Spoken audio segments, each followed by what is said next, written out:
Friends, so போன Sony VCR வீடியோவில் நான் ஒன்று போட்டிருப்பேன். நான் இது மாதிரி நீங்கள் விசிஆரில் வந்து மோஸ்ட்லி ஃபார்வேர்ட் ரிவர்ஸ் பண்ணாதீங்கன்ட்டு. ஏன்னா அதில் ரொம்ப ஸ்ட்ரெஸ்ஸு, பெல்ட் சிஸ்டம்க்கு வந்து ரொம்ப ஸ்ட்ரெஸ் வரும். அதனால் பெல்ட்டு சப்போஸ் பிரச்சனை ஆயிடுச்சு, எக்ஸ்பேண்ட் ஆயிடுச்சோ இல்லை கலண்டுருச்சோ வச்சுக்கோங்க, அது வந்து அவ்வளோ ஈஸியாக வந்து நம்ம ஃபிக்ஸ் பண்ண முடியாது. அது ஃபுல் சிஸ்டம் ஃபுல் அந்த அசம்பிளியே வந்து எடுக்கணும். அது எடுத்து நம்ம பெல்ட் மாற்றணும். அந்த டைமில் நம்ம அந்த மோட் ஸ்விட்சுன்னு ஒன்று போர்ட்லேயே இருக்கும், மெயின் சர்க்யூட் போர்ட்லேயே ஒரு மோட் ஸ்விட்சுன்னு ஒன்று இருக்கும். அந்த ஸ்விட்சு சப்போஸ் மிஸ்லைன் ஆயிடுச்சுன்னா நம்மளுக்கு வந்து வீடியோ குவாலிட்டியே வந்து டேமேஜ் ஆகிடும். ஸோ அதனால தான் அதை வந்து பார்த்து பண்ணணும், பெல்ட் சேஞ்ச் பண்ணுறது எல்லாமே. ஸோ அதை அவாய்ட் பண்ணுறதுக்காக தான் இந்த மாதிரி சிஸ்டம் இருக்குது. ஸோ இது எதுக்கு யூஸ் ஆகுனா, இந்த மாதிரி நம்ம ஃபார்வேர்ட் ரிவர்ஸ் பண்ணுறதுக்கான ஒரு யூனிட் தான். ஸோ இது வந்து ஒரு சீப்பாக இதில் தான் கிடச்சிது, ஸ்க்ராப் மார்க்கெட்டில் தான் கிடச்சிது. ஸோ இது எப்படி ஃபங்க்ஷன் ஆகுதுன்றதை நான் உங்களுக்கு எக்ஸ்பிளைன் பண்ணுறேன். ஸோ இது வந்து கண்டிஷன் வந்து புவர் கண்டிஷனில் தான் இருக்குது, பட் ஆனால் ஃபங்க்ஷன் ஆகுது. அதனால தான் நான் வந்து பெருசாக இது வந்து இது பண்ணல. ஏன்னா நம்மளுக்கு தேவை மெயினாக ஃபார்வர்ட் ரிவர்ஸு, அது வந்து இந்த டிவைஸ் வந்து பார்த்துக்குது. ஸோ என்ன ஃபங்க்ஷன்ஸ் இருக்குன்றதை நான் சொல்கிறேன். இது வெரி சிம்பிள் டிவைஸ் தான். பவர் சப்ளை மட்டும் இருக்குது. அதுக்கப்புறம் நம்மளுக்கு பிஹெச்எஸ் கேசட் போட வேண்டிய பே இருக்குது. எய்தர் ஃபார்வர்ட் ஆர் ரிவர்ஸு, அப்புறம் ஸ்டாப் ஆர் எஜெக்ட். ரெண்டுமே ஒன்று தான், நம்ம எஜெக்ட் பண்ணிக்கலாம். இப்போ நம்ம இதில் கவுண்டரும் இருக்குது, டேப் கவுண்டர். இதில் லிவர் இருந்தது, ரீசெட் பண்ணுற லிவர் இருந்தது, அது ஃபிக்ஸ் பண்ணும்போது உடஞ்சிருச்சு. ஸோ அது மெயின் யூஸ் கிடையாது, அதனால் நான் ஒன்றும் பெருசாக அதை பாதர் பண்ணல. ஸோ இப்போதைக்கு நம்மளுக்கு தேவை மெயினாக ரிவர்ஸ் அண்ட் ஃபார்வர்டு ஓடுதான்றதை பார்க்குறதுக்கு தான். ஸோ ஃபஸ்ட்டு இது என்ன பண்ணணும்னா, நம்ம வந்து இதை எஜெக்ட் ப்ரெஸ் பண்ணணும்னா இந்த மாதிரி உங்களுக்கு பே வந்து ஓப்பன் ஆகும். இது இப்போ லூஸாக இருக்குது, நான் ஏதாவது ஒரு சீல் பண்ணணும். இதை இப்போதைக்கு நான் உங்களுக்கு காட்டுறேன். இந்த மாதிரி பே ஓப்பன் ஆகிடும். ஸோ இதுக்குள்ளே வந்து நம்ம கேசட்டை போடணும். ஸோ போடுறதுக்கு முன்னாடி நம்ம இப்போ ஃபார்வர்டாக ரிவர்ஸான்றதை இங்கே சூஸ் பண்ணிக்கலாம். இப்போ இந்த கேசட் வந்து மிடில் இருக்குது, எய்தர் ஃபார்வர்டாக ரிவர்ஸ் எது வேணால் பண்ணலாம் இதில். ஸோ இப்போதைக்கு நான் வந்து எதில் பட்டன் சூஸ் பண்ணுறேன்னா, வெளியே வந்திருக்கு, அப்போ ரிவர்ஸில் போகிற மாதிரி பட்டன் செட் பண்ணியிருக்கேன். ஸோ இது பட்டன் அப்போர்டு இருந்ததுன்னா ரிவர்ஸு, உள்ளே இருந்ததுன்னா ஃபார்வேர்டு. ஸோ இதில் சிம்பிளாக வந்து நம்ம கேசட்டை இதுக்குள்ளே மாட்டிட்டு நான் சுவிட்ச் ஆன் பண்ணிடுறேன். ஸோ கேசட்டை நம்ம மாட்டிட்டு இதை க்ளோஸ் பண்ண உடனே ஃபங்க்ஷன் ஆக ஆரம்பிச்சிடும்.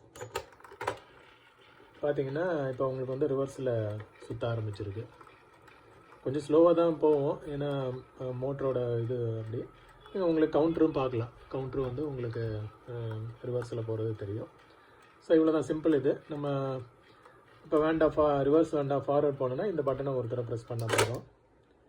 சில டைம் இந்த மாதிரி ரீசெட் ஆகும். நம்ம வந்து ரிவர்ஸ் ப்ரெஸ் பண்ணிவிட்டு இன்னொரு தடவை ப்ரெஸ் பண்ணோன்னா இப்போ பார்த்தீங்கன்னா ஃபார்வர்ட் ப்ரெஸ் பண்ணியிருக்கேன், அதனால் ஃபார்வர்டு போகுது.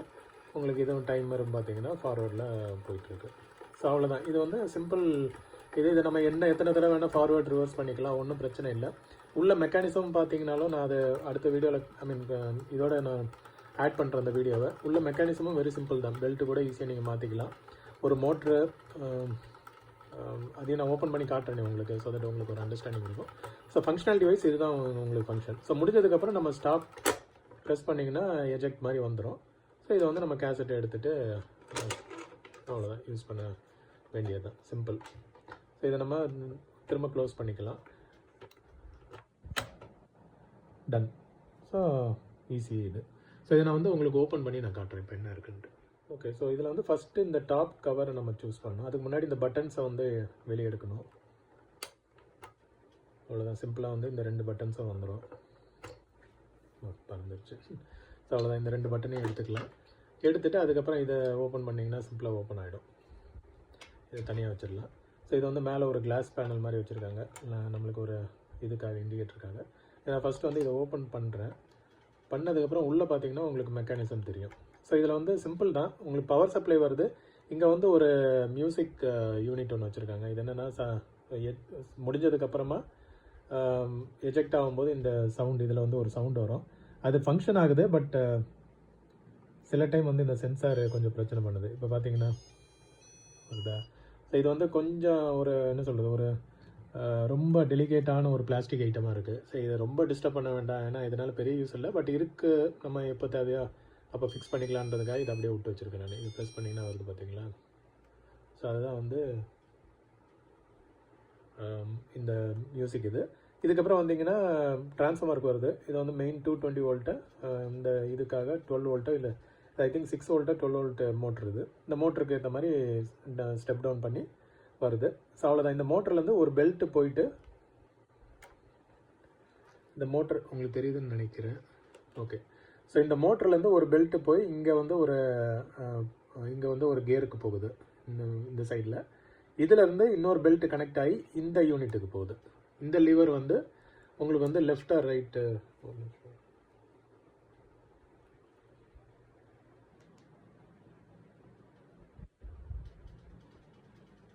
ஸோ இதில் இப்போ பார்த்தீங்கன்னா தெரியும்னு நினைக்கிறேன். இப்போ இதில் வந்துட்டு பார்த்தீங்கன்னா இந்த சென்டரில்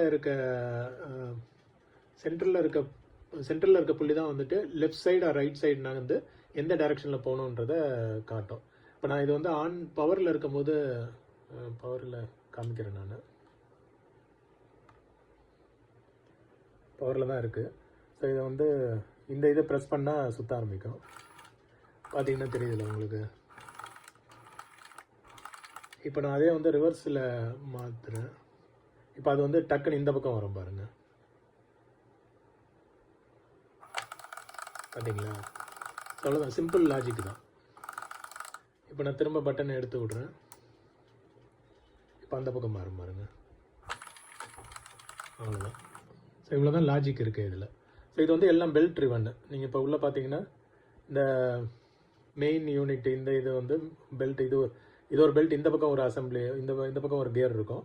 அதுக்கு இந்த பெல்ட் வந்து ஜாயின் ஆகும். அதுலேருந்து மோட்டருக்கு ஒரு பெல்ட் வரும். ஸோ ஆக்சுவலாக இங்கே 2 பெல்ட்டு, அதுக்கப்புறமா இந்த கவுண்டருக்கு ஒரு பெல்ட் வரும். ஸோ இங்கே நீங்கள் பார்த்தீங்கன்னா தெரியும், இது வந்து ஒரு மாதிரி உல்ட்டா மாதிரி டிசைன் இது. ஸோ இந்த டேரக்ஷனை சுற்றும் போது இது சுற்றுறதுக்காக. ஸோ ரீசெட்டுக்கு இங்கே ஒரு பட்டன் வரும். அந்த பட்டன் தான் வந்து ஃபிக்ஸ் பண்ணும்போது பிரேக் ஆகிடுச்சு. பட் நம்மளுக்கு பெரிய யூஸ் இல்லாதனால நான் ஒன்றும் பெருசாக கண்டுக்கல இந்த பட்டனுக்கு. வேணால் எடுத்து வச்சுக்கலாம். அப்புறமா ஏதாவது போய் ஃபெவிக்விக்கு ஏதாவது போட்டு ஒட்டி நம்ம வந்து இது பண்ணிக்கலாம். பெரிய இது கிடையாது. அவ்வளோதான் ஃப்ரெண்ட்ஸ். ஸோ மேஜராக இதுதான் வந்துட்டு சிம்பிளான ஒரு டிவைஸு. இதை வச்சுட்டு நம்ம வந்து விசிஆருக்கு எதுவும் பெருசாக ஸ்ட்ரெஸ் கொடுக்காம இதிலே நம்ம வந்துட்டு எல்லாத்தையும் ரிவைண்ட் ஃபார்வர்டு எதுவும் பண்ணிக்கலாம் நம்ம. இதுதான் ஒரு ஷார்ட் வீடியோ, உங்களுக்கு யூஸ்ஃபுல்லாக இருக்கும்ன்ட்டு. Thank you friends. ஸோ இதுக்கப்புறம் வர நெக்ஸ்ட்டு 3 மினிட்ஸ் வந்து ரெஸ்டோரேஷன் வீடியோ தான். ஸோ உங்களுக்கு இன்ட்ரெஸ்ட் இருந்தால் பாருங்கள், இல்லாட்டி ஸ்கிப் பண்ணிக்கோங்க. ஸோ வாய்ஸ் ஓவர் எதுவும் இருக்காது. ஜஸ்ட் உங்களுக்கு அப்படியே எப்படி ரெஸ்டோர் பண்ணுறன்றது மட்டும் பார்த்துக்கோங்க. தேங்க்யூ.